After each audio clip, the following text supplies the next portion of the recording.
Professor Manoj Kumar Jha ji. शुक्रिया माननीय सभापति महोदय, thank you very much. I have been submitting this 0-hour issue which I wanted to speak about uniform minimum skilled wage for skilled laborers। Sir, अर्थव्यवस्था और आर्थिक विकास के जितने अफसाने हम सुनते हैं वो सब बेमानी लगते हैं अगर हम संविधान की धारा 39 के संदर्भ में उसका आकलन करें। सर, आय की असमानता से ये पूरा देश जूझ रहा है। इस देश में एक देश एक कर हो सकता है, तो एक देश एक समान श्रमिकों को भुगतान क्यों नहीं हो सकता?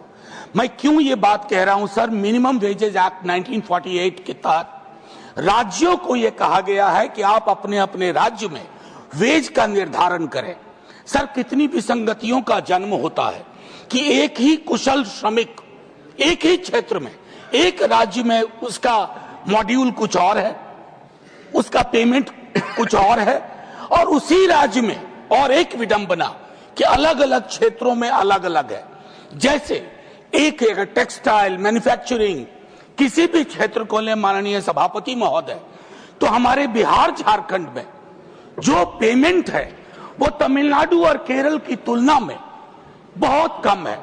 अक्सर इससे क्या होता है कि सर हमारा जो पूरा पलायन का की एक संरचना है वो भी अनियमितताओं और विसंगतियों को जन्म देती है। माननीय सभापति महोदय, सरकार के लिए यह मुश्किल नहीं है, सरकार के लिए कुछ भी मुश्किल नहीं है। अगर पॉलिटिकल विल हो तो मेरे हिसाब से इस पर फौरी तौर पर कार्रवाई करते हुए पूरे देश में एक यूनिफॉर्म स्किल लेबरर्स के लिए वेज निर्धारित किया जाए।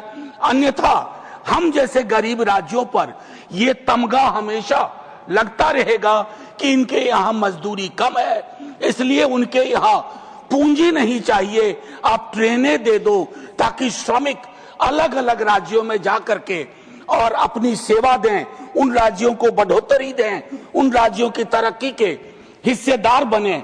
लेकिन हमारा अपना राज्य, हमारा अपना क्षेत्र, हमारी अपनी मजदूरी, हमारे अपने परिवार, हमारे अपने बंधु इस पूरी संरचना में असमानता का बोझ ढोते रहें।